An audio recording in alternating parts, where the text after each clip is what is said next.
Amazing grace, how sweet the sound that saved a wretch like me. Alam niyo ba na ang mga pagsira o breakings ng Diyos ay may kanya-kanya itong stages? Meron itong kanya-kanya mga bahagdan. Kumbaga, kung ang cancer may stage 1, stage 2, stage 3, stage 4, alam niyo ba yung breakings ni Lord, yung pagsira ng Diyos, yung pagsira bago ka makaranas ng pagpapala, ay meron din mga stages. Hindi ito basta sinasabi natin na ikaw ay may pinagdadaanan, yun ay tingnan mo ngayong umaga.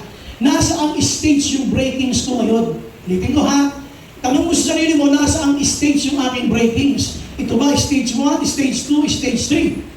Importante yun para hindi ka nagtatampo sa Diyos.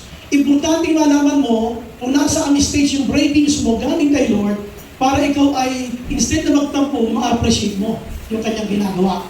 So, dito gustong pag-usapan natin ay yung stages. Stages of breakings before a blessing.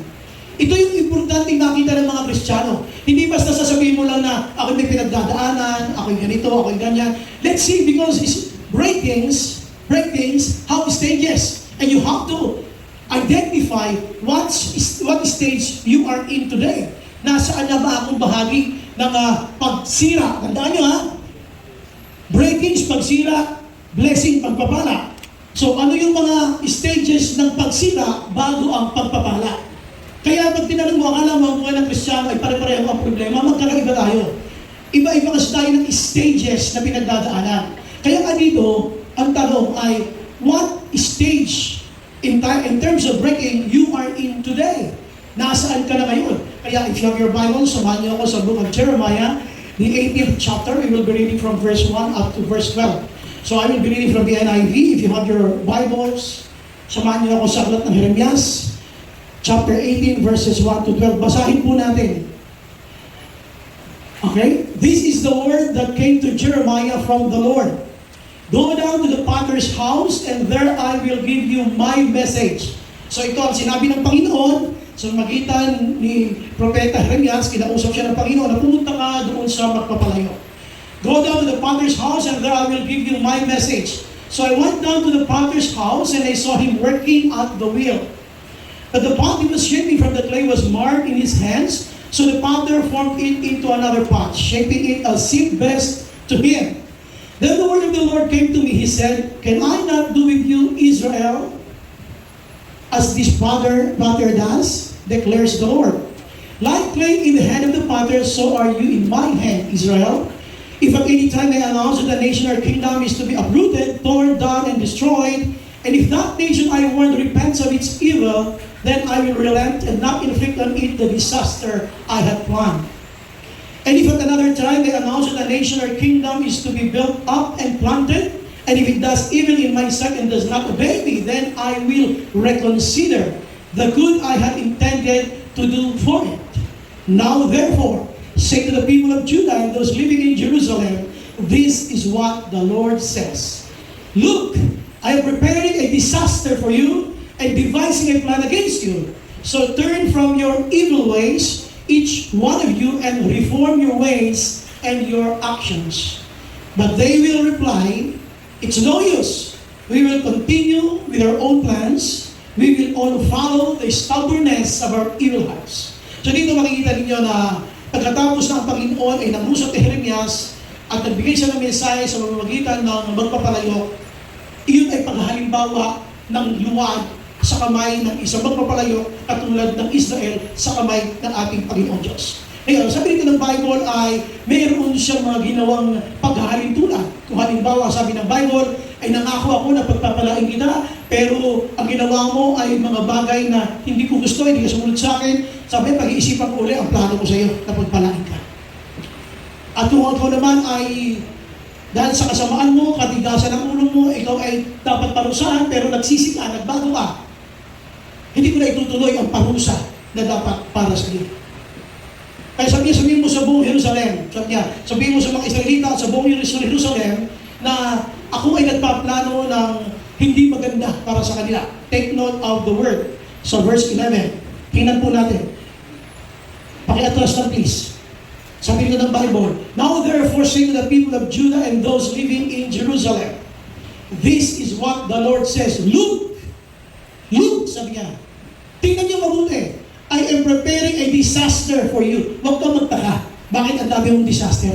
Bakit ang dami mong mga unpleasant circumstances na nangyayari? Because, according to Scripture, God is preparing a disaster. Wala pa yung execution ha. Preparing pa lang a disaster. Now, hindi lang to preparing a disaster, He is also devising a plan against you. Anything that you do will never prosper. Anything that you will do will never be successful because God is devising a plan against you. Lalong-lalo na, sabi niya, kanina, kung ikaw ay pinangakuan mo na ng pagpapala, pero ikaw ay naging alalo, hindi ka sumunod sa akin, pag-iisipan ko ulit, ang plano ka na magpalain ka. Pero kung ikaw naman, sabi ng Bible, ay alam mong dapat kang parusahan dahil ikaw ay pasaway. Pero ikaw ay nagbago. Ikaw ay hindi na nagpatuloy sa iyong ginagawa, ikaw ay pagpapalain ka. Kaya mapapansin ninyo, most of the blessings came from severe breakings. Karamihan ng mga pagpapala ng Diyos ay galing doon sa severe breakings. So this message today is a continuation of what we just discussed last Wednesday, sa ating Wednesday Word. So pagkat dito po ay pinakita ng Panginoon yung different stages of God's breakings. That's why you have to identify today, where am I now? Nasaan stage ako ng mga pagtutuwid ng Diyos? Nasaan ako ngayon ng mga pagsisira ng Diyos bago niya ako pagpalain? Ako ba nasa stage 1? Stage 2 or what stage? So, if you have your Bibles with you, manatili lang yan, tayo muna yumuko at tayo manalangin. Let's ask the Lord's guidance. Father, tonight, Lord, this morning, salamat po sapagkat kami lahat, Panginoon, ay narito. Yung mga kapatid namin, Lord, na wala dito sa ibang sambahan, inaalaala po namin sila. And thank you, Lord, for this privilege to be a part of your church. Lahat kami, Panginoon, alam po namin na hindi karapat-dapat, but because of your grace, kami, Panginoon, ay minarapat mo. Salamat po sa iyong pagliligtas. Tulungan mo kayo, Panginoon, na talawin namin ito, Panginoon, ng buong pagpapahalaga ang iyong ginawang pagliligtas sa amin at kayo bilang iyong mga anak na sumusunod sa iyo. Lord, may you see us faithful until the day you come, Panginoon.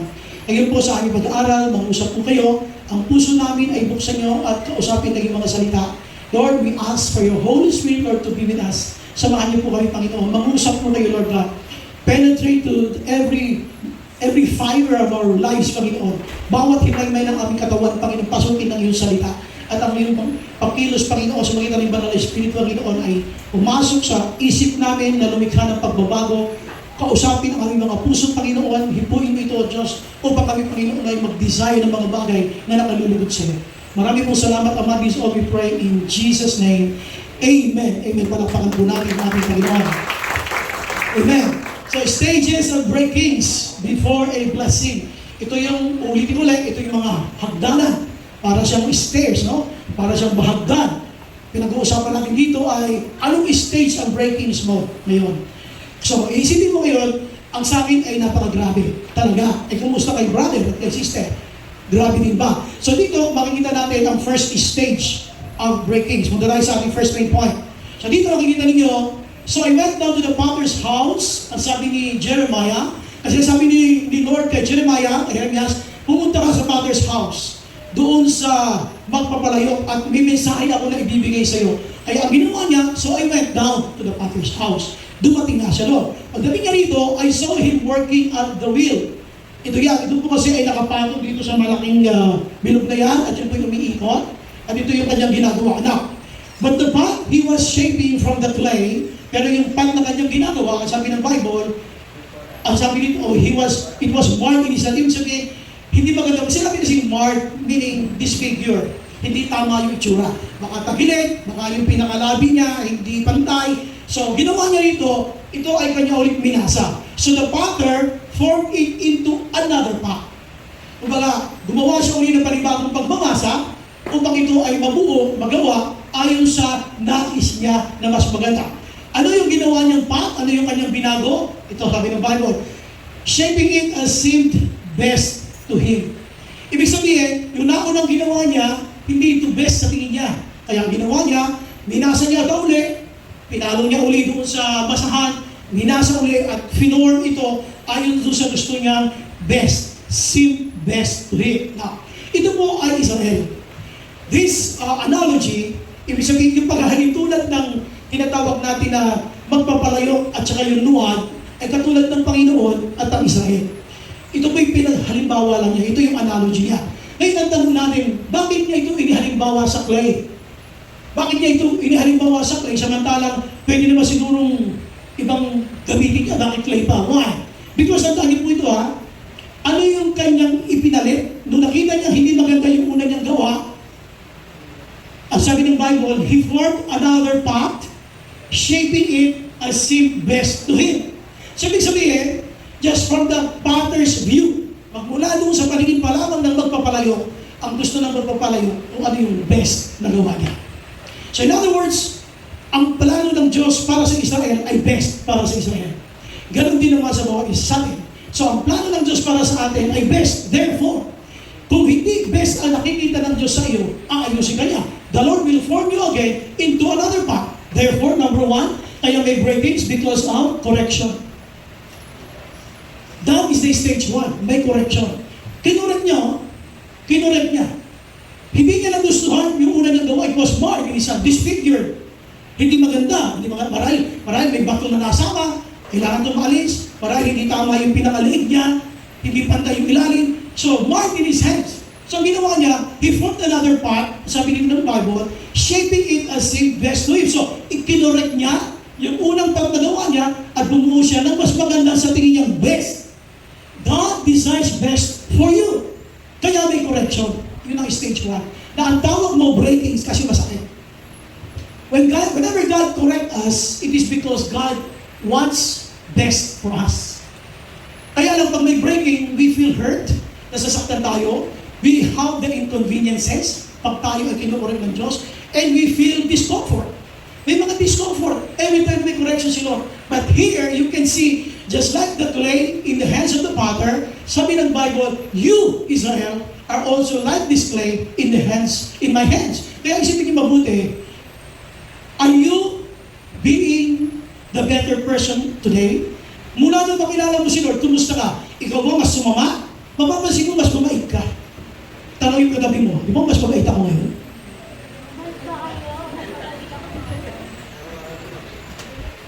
Mas mabait ka na. Mas binado ka na ni Lord. Mas inayos ka na ni Lord. Why? Why? Kasi nga, you're becoming better from good, better to best. Kaya sila may mga correction. Hindi niyo ba alam bakit minsan we feel convicted? Bakit tayo nakukonvict? Kasi the Holy Spirit is prompting in your heart, anak, mali yung sinabi mo. Anak, mali yung ginawa mo. Kaya mayroong prompting sa Holy Spirit, God wants you to be the best. Hindi ka dapat ganyan kasi Kristiyano ka na. Anak, mali yung kinilos mo. Anak, mali yung chinat mo. Mali yung sinabi mo. Mali yung pinakita mo. Because God wants best on you. Kaya kukorek ka ng Panginoon. So pag kinurek ka ng Panginoon, sabi mo, correction is where you can find growth. Walang Kristiyanong lumago na hindi na-correct. You ask your disciples. Yung mga leader niyo, mga discipler niyo, dati ang mga disciple. At katakot-takot na correction ang inabot niyan bago sila naging discipler. Ang kanilang mga dinanas na mga pagtutuwid mula sa kanilang leader, ang dami. Kung minsan alam niyo kung saan tayo nasasaktan, meron kasi tayong sariling standard. Ano ba yung standard natin? Meron tayong standard sa mundo na kung minsan dala natin, halimbawa, okay lang naman pagsabihan mo ko, pero sana, aayusin mo yung pasok mo sa akin. Ganyan ang mundo. Alam nyo, in the Christian life, hindi na ganun eh. Makinig mo mabuti ha, in the Christian life, ang growth nag-i-start whenever you're treated unfairly. Pagka ikaw ay karinado na hindi maganda doon mag-umpisa paglago. Why? Kasi nasusubok dito lahat ng bunga ng Espiritu, yung pasensya mo lalabas, yung pangunawa mo lalabas, yung pangintindi mo lalabas. Lahat yan, ay baka everything is smooth. Walang paglago. Most of the time nasusukat yung ating paglago doon sa mga unfair circumstances. Kaya tinanin niyo mabuti, bakit kayo lagi pinagagalitan ng discipler niyo? Because your discipler, your leader, doesn't want you to live that kind of life. Pwede ka pang maging mas maayos pa. Pwede ka pa mag-improve. Sabi mo sa katabi mo, pwede ka pa mag-improve. Sa kabila naman, sabi mo, pwede ka pa mag-improve. Kaya may correction. Look at this. Kaya ito may correction. Kinurek ni Lord. Siya na may gawa niya na. Yung pattern, hindi niya gusto eh. So kinurek, may correction. Ano yung purpose ng correction? To make it the best for Him. So God is deciding the best from us. Gusto niya maging best, kaya may mga inaayos sa atin. So, tingnan mo mabuting sarili mo, kumusta na ba ako? Ano ba mga inaayos sa akin ni Lord? Nagpapaayos ba ako? Yun ang problema, nagpapaayos ba ako? Tanongin mo yung sarili mo, nagpapaayos ba ako? O sabi mo yung disciple mo, tinatanong mo, nagpapaayos ba ako? Sabihin ng disciple mo, wala, tampurista ka, hindi pwede, tampurista ka, parang dami ka, nagkakaroon sa basic. Bawal ang magiging tampurista. Alam mo kasi ganito, pagka may correction, hindi pwede mga tampurista niya. You'll never grow. Hindi ka talaga lalago. I used to be one. Isa ko sa mga matampuhin noon. Grabe po mag-correct ang aking pastor noon. Kumbaga nilunod ko lahat. Lahat. Para lang ako tuminaw bilang Kristiyano. But I thank God. Kung ano man ako ngayon, napakalaki ng tulong ng aking pastor sa aking buhay Kristiyano. Kasi kung lahat itinutuwid niya, o hindi itutuwid, mababayaan niya lang ako. Naku, siguro, baka hindi ako matinong Kristiyano. I'll give you an example. Alam niyo ba, meron kaming pinuntahan ng aking pastor. Sabi ng aking pastor, sabi niya sa akin, Biyernes pa lang. Sinabihan niya ako, Biyernes ng gabi kasi may Bible study kami. Sabi niya, Brother Perlo, bukas ng hapon, alas 2, mag-ano tayo? Mag-visitation tayo. Gusto mo sumama?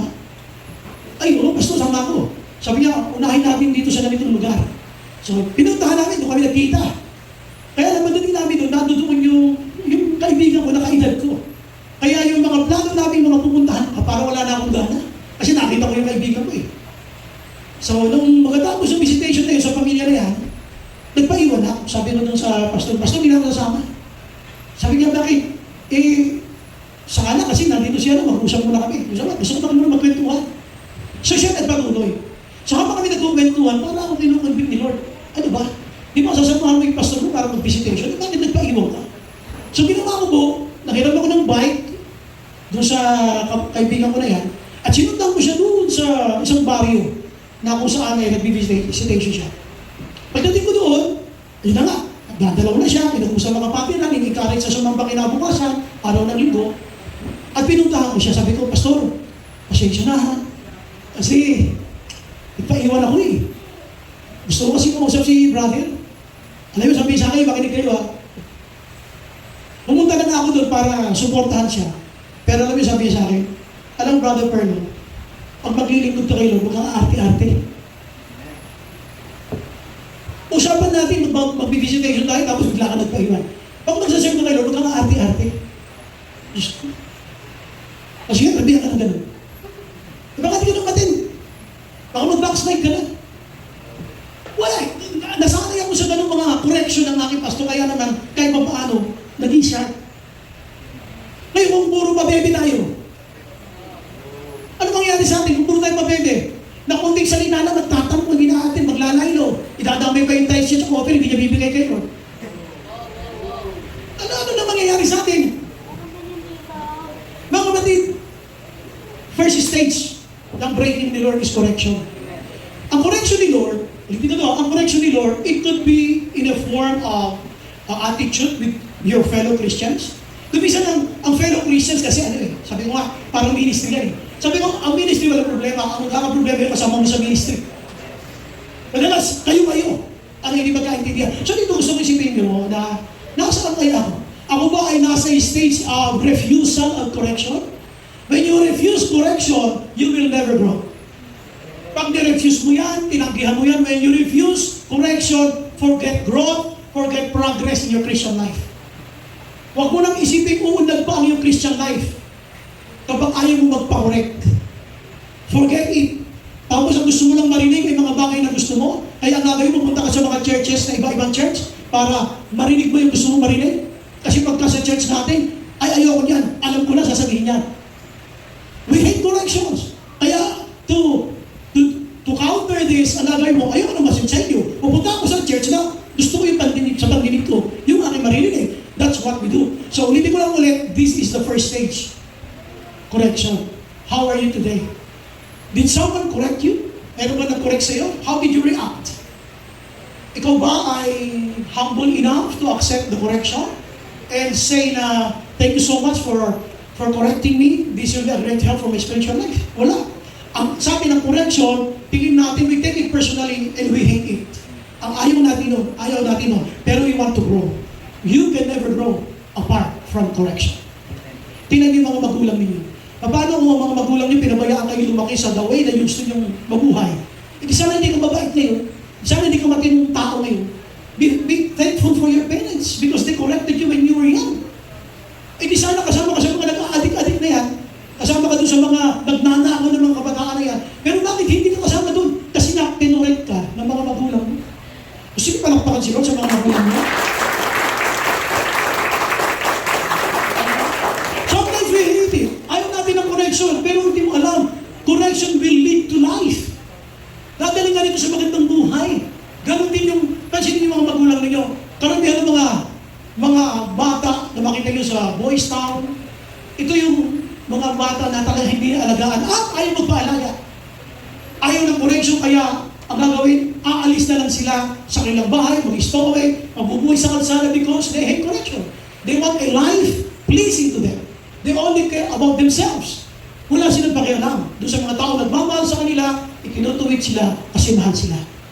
Ganon din sa loob ng church. Kung meron kayong leader, meron kayong discipler, nasa loob kayo ng church, when there is a correction, be grateful for them. Kasi alam niyo ba, to correct is a risk. Ulit ha? To correct is a risk. Ang kanyang tinataya dyan yung relasyon ninyo.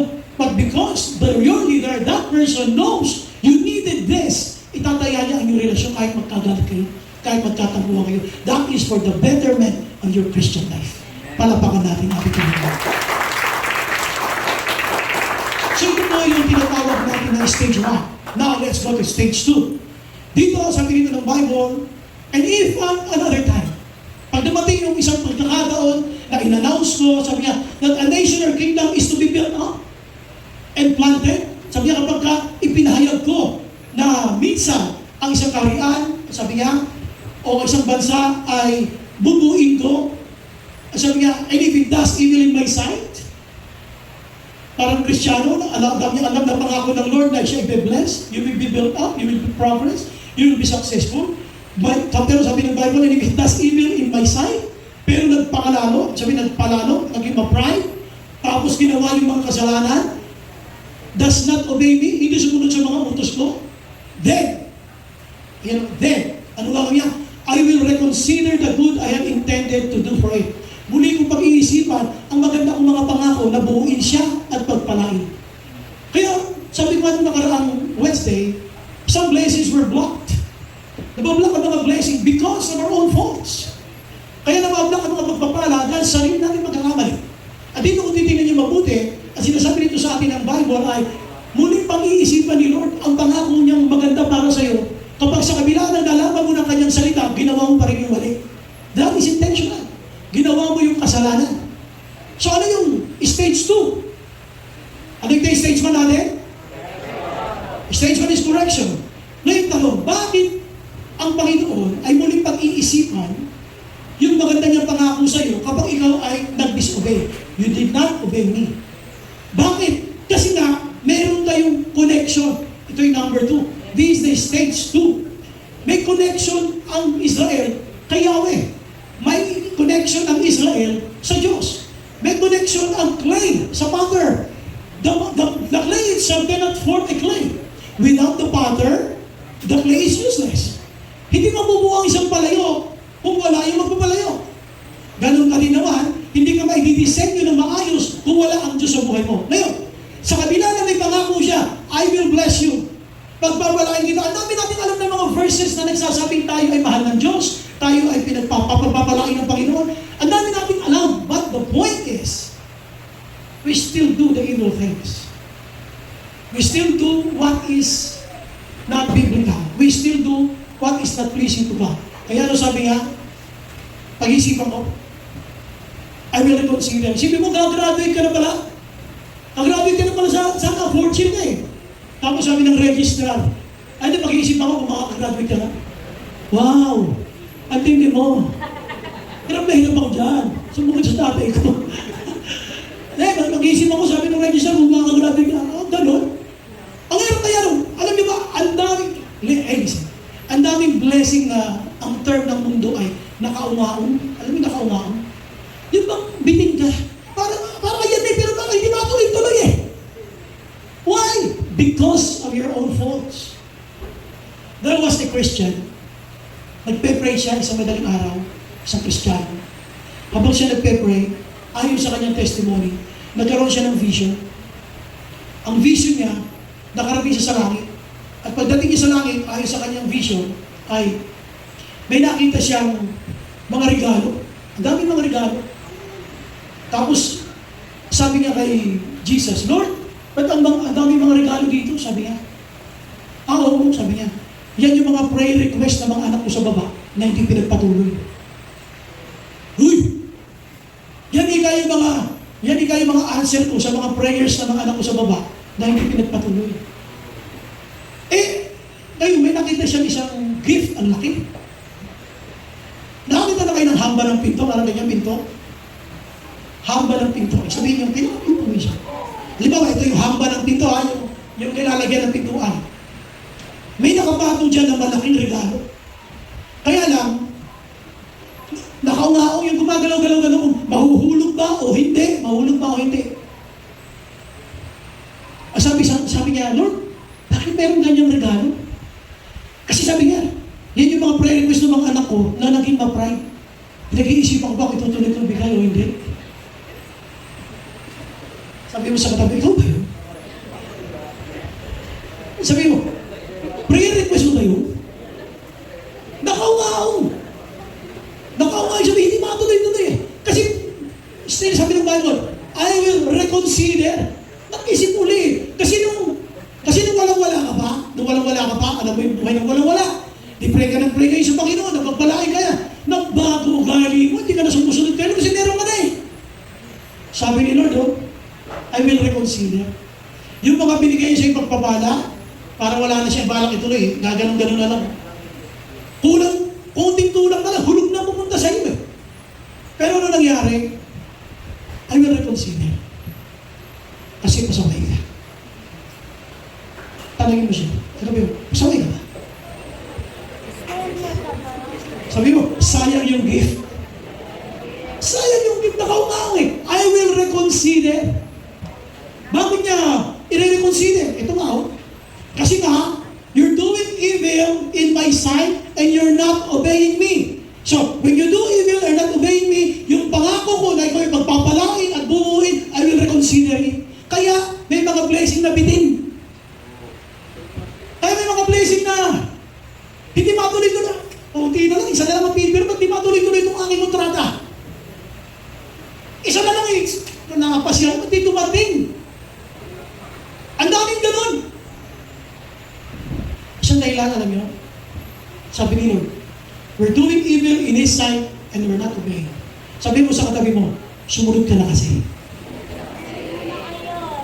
Sa kabila naman sabi mo, sumunod ka na kasi. Ngayon, tanong, ba't nagkakaganito? Kasi nga, konektado ka sa Diyos eh. If you're not connected with God, you can do anything you want in life. Kaya lalo na mula na born again ka, inaalagaan ka ng Diyos, kinakalinga ka ng Diyos, iniingatan ka ng Diyos, lahat na magpapasama sa iyo, hindi niya papayagan. Lahat ng sisira sa iyo, sisirain niya. Hindi ito isipin niyo mabuti. Pag-isipan niyo mga magulang niyo, tingnan niyo na lang mga magulang niyo sa bahay.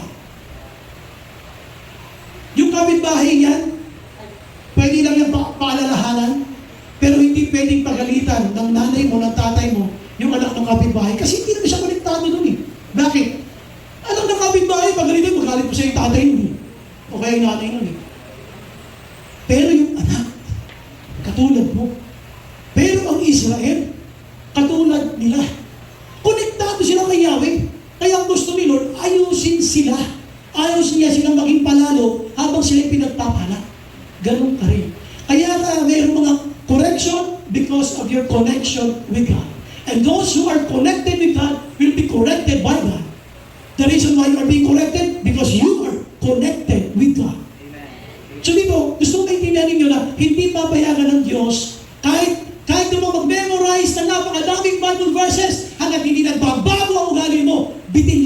blessing na dapat ay para sa'yo. Sabi mo sa katabi mo, sayang. Magbago ka na kasi. Palakpakan natin sila.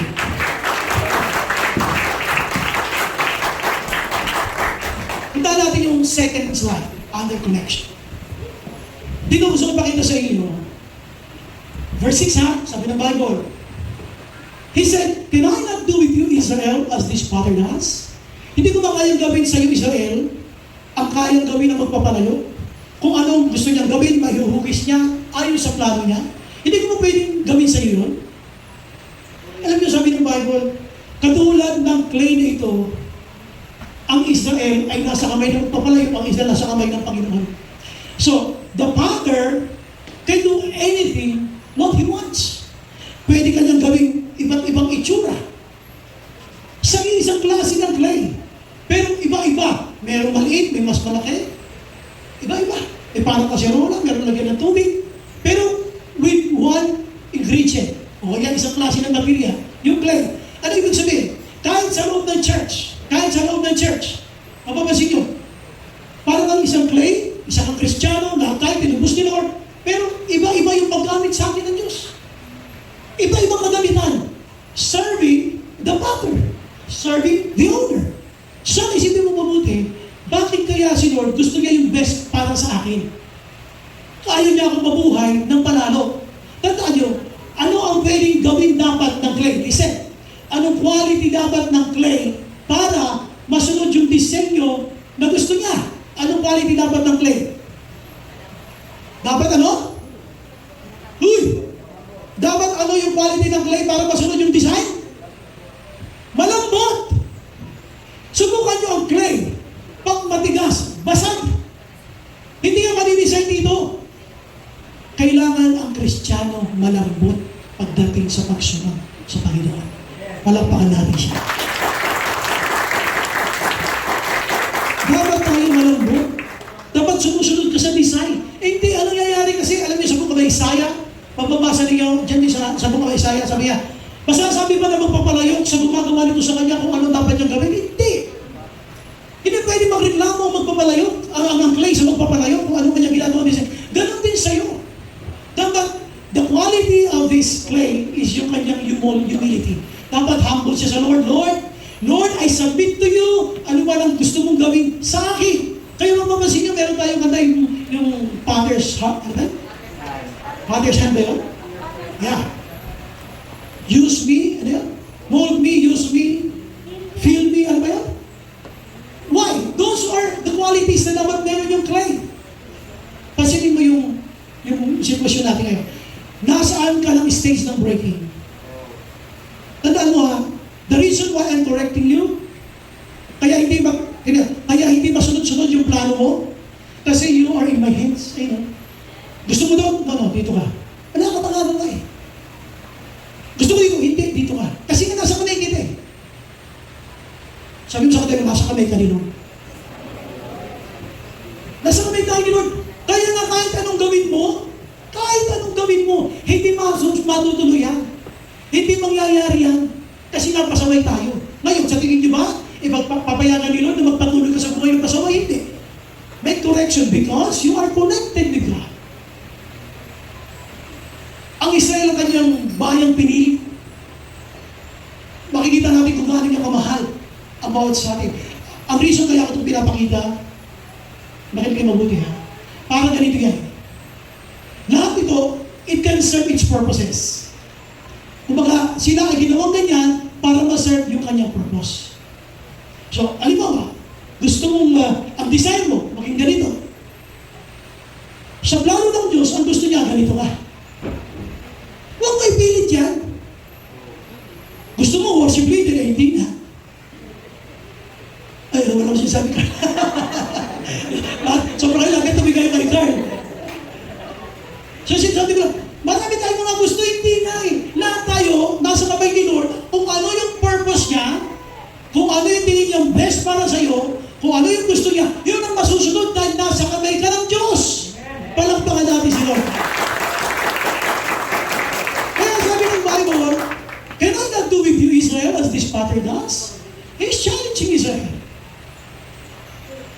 maging palalo ka, sa tingin mo ba, makagraduate ka? Sige, magyabang ka. Tingin mo, aasenso ka? Nasa kamay kita. Dalawa po challenge yan. It's either you thank God because you are the safest place. The safest place is to be in the hands of God.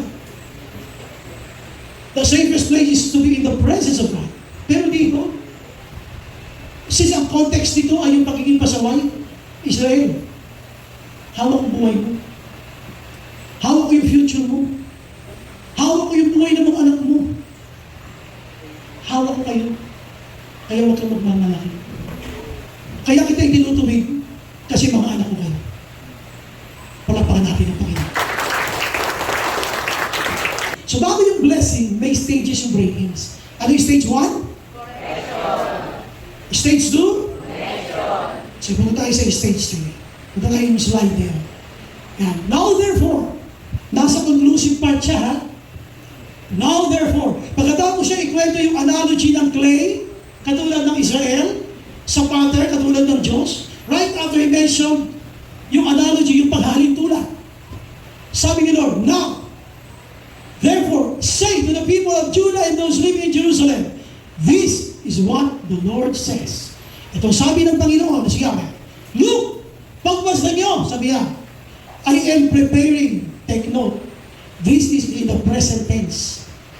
No, I am preparing, alam naman natin, itong binasa mo yan, present tense yan, kasalukuyan naghahanda ang Diyos. I'm preparing a disaster for whom? For them? No, for you. Bakit? Pasaway ka kasi. Kaya instead na blessing ang dumating sa'yo, ibig sa mga pagpapala ang dumating sa'yo, at ito hindi problema ang dumating sa'yo. Sino ba natutuwa dyan? Hindi matutuwa Israel dyan. Kumbaga, manindigan ka man sa gusto mo, hindi ka mananalo sa Diyos kasi hawak ka nga niya sa kanyang kamay. At kung mabasahin niyo yan, pagmasdan niyo, sabi niya, naghahanda ako ng kapahamakan para sa iyo. Lahat ng mga pasaway, lahat ng mga ayaw sumunod sa Diyos, lahat ng ayaw magsabit sa kanilang mga leader, mga discipler, kumanda kayo. Lahat ng ayaw mag-submit sa pamunuan ng kanilang mga disciples. Look, I am preparing a disaster for you. Period ba? No. And devising, kasalukuyan akong gumagawa ng plano laban sa iyo. Sipin mo nga, Diyos na nagsalita niya. Ang Diyos ay nagpaplano ng mga bagay laban sa iyo. Ang Diyos ay naghahanda ng kapahamakan para sa iyo. Why? Bakit kailangan niya itong gawin? Kasi ang tigas ng ulo natin. So ano itong sinasabi ng Bible? Ito yung tinatawag ko na contention. That is the stage 3. What is contention? What does the word contention mean? Contention means disagreement. Heated disagreement. Yung hindi magkakasundo. Kasi kahit sinasabihan niya na ang Israelita, alam niyo ba, sumang-ayon ng mga Israelita? Kahit sinasabihan niya ng Israel, sa tingin niyo ba nagpakumbaba sila? Hindi sila nagpakumbaba. Anong ginawa? Punta natin next slide. But they will reply. Ano yung sasagot nila? It's no use. Wala na. Hindi kami susunod sa iyo, Lord. Grabe ha. But they will reply, it's no use. We will. So intentional. We will continue with our own plans. Huwag mo kong pinagsasabihan. Hindi ka mas marunong kaysa sa akin. Wow, gaganunin mo yung discipler mo. Pinagsasabihan ka. No, it's no use. Huwag mo kong sasabihan. We will continue with our own plans. Gagawin namin ang gusto namin gawin. Ang gawin sa mga Kristiyano para mga CEO ng kumpanya. Ano yung sabihin? Maraming Kristiyano parang CEO ng mga kumpanya. Alam niyo galing ng kumpanya? Alam mo ng mga CEO ng kumpanya. Ano ba yung sabihin ng CEO? Ano ulit? Chief Executive Officer. Most of the time ang CEO, siya may-ari ng kumpanya. Siya rin ng presidente, siya din ang managing director. Bakit maraming Kristiyano bisa para CEO? Ang CEO kasi, walang oras. Pero mga empleyado, may oras. Tama? Anong oras ang normal na pasok sa regular time maghapon? 8 to 5? 8 to 5, di ba?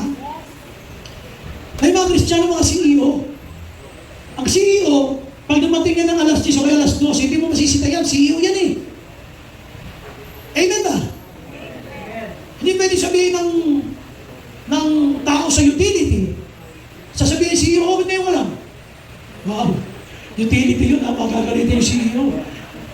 Sino yung sa utility? Yung nagtatapon ng basura. That is why I'm saying, alam mo, bisa tayo mga Kristiyano. Tayo ha? Para tayo mga CEO. Dadating tayo sa church kung anong oras natin gusto. Aalis tayo sa church kung anong oras natin gusto. Ano ang CEO ng kumpanya?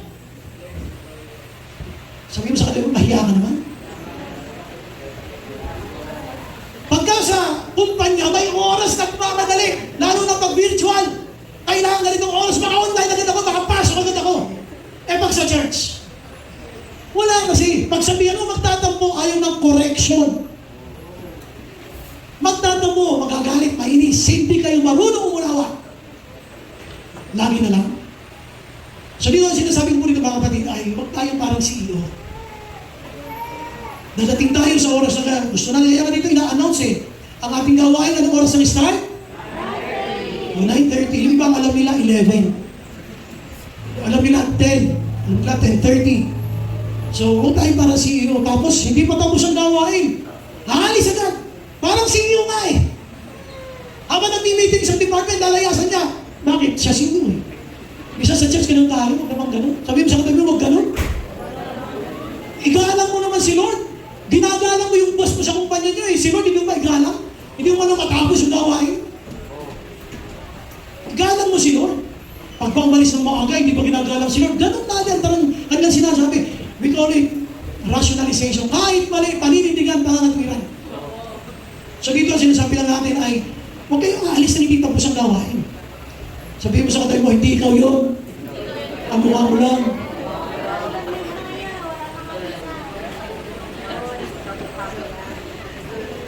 Kasi hindi pa tapos ang gawain, nalayas na. Para bang siya ang ipagpabalik niya yung bagay na gawain ng Panginoon, sa anumang bagay na alam mo siya ang dahilan, kaya siya nabubuhay. Dito ulitin ko lang ulit ha. But they will reply, ano sabihin nila? It's no use. Kristiyano, we will continue with our own plans. Huwag nyo kami pakialaman, lalakad kami kung ano namin gusto. Pupunta kami sa gusto namin puntahan. Huwag nyo kami pasasabihan. We will continue our plans. Sometimes we don't submit to the church leadership, to your disciples. Hinahanap na ng leader nyo, hindi alam mo nasaan ka. Nasaan ka ba? Eh nakauwi na po, natutulog. Samantala sila, humahayop pa, nasa cell group pa sila. We will continue with our own plans. Ito matindi. Inamin niya. We will all follow the stubbornness of our evil hearts. Will you admit this? Of course not. At ang gabi mo ba na may evil heart ka? Hindi. Dahil ang galing natin mga tuwiran. Hindi natin tatanggapin yan kasi magaling tayo mga tuwiran. But I'm telling you, atras natin, please. Now therefore, ito'y contention. Say to the people of Judah and those living in Jerusalem, this is what the Lord says. So ayaw niyo makinig, ayaw mong magpatuwid. Tandaan mo ito ha, I'm preparing a disaster for you. Listen, bakit ito naging stage 3? Pag tumindi mga problema dumadating sa'yo, it's because of this. God is preparing a disaster for you. Pag hindi mo gusto ka, grabe, ba't naman nangyari ito? Ay, grabe, ba't naman nangyari ito? Ba't nangyari ito? Nasa stage 3 na. It's about time to make a 360 U-turn to God. Mga problema, hindi mo kalaking mangyayari. Nasagad ka na nasagad. Why? Tandaan niyo, sabi ni Lord, I'm preparing a disaster for you. Ano number 2? Devising a plan against you. Mananalo ka ba dyan? Eh, sabi ng Bible, you are in God's hands. Stage 3 is contention, heated argument. Ibig sabihin na heated argument, imbis na sumang-ayon sa sinasabi ng banal na kasulatan, pinangangatwiranan pa natin. Tingnan natin yung next slide ulit. Ayan o, pinagsabihan na sila. Anong reply nila? It's no use. We will continue with our own plan. stage 3. So kaya pag dumating sa iyo matitindi mga breakings, huwag ka magtaka. Because you chose to make it happen because of our attitude as a Christian. Pero pagka tayo nagbago, tayo nagpatuwid, tayo naman ay magpapalaki niya. Palagpakan natin. Okay, tayo po lahat ay pumunta sa conclusion. So, bago natin punta ng conclusion, balik tayo sa ating team. Ano ang ating team? Stages of breakings before a blessing. Ano yung number 1? Stage number 1? Stage number 2? And stage number 3? Contention. Now, let's conclude the message. Ito ang conclusion. You are blessed because of the blessing. And because of the blessings. Ito yung problema natin. Minahal mo lahat ng bigay ng Diyos. Minahal mo lahat ng bagay na material, trabaho, negosyo, jowa. Minahal mo silang lahat ng higit sa nagpapala. Higit sa nagbigay pa sa kanila. So dito sabi natin, you are blessed not because of the blessings, but because of the blessing. Walang iba kundi ang Panginoon. Palagpakan namin sila. Amen. Tayo po natin ito ngayon. I'm ready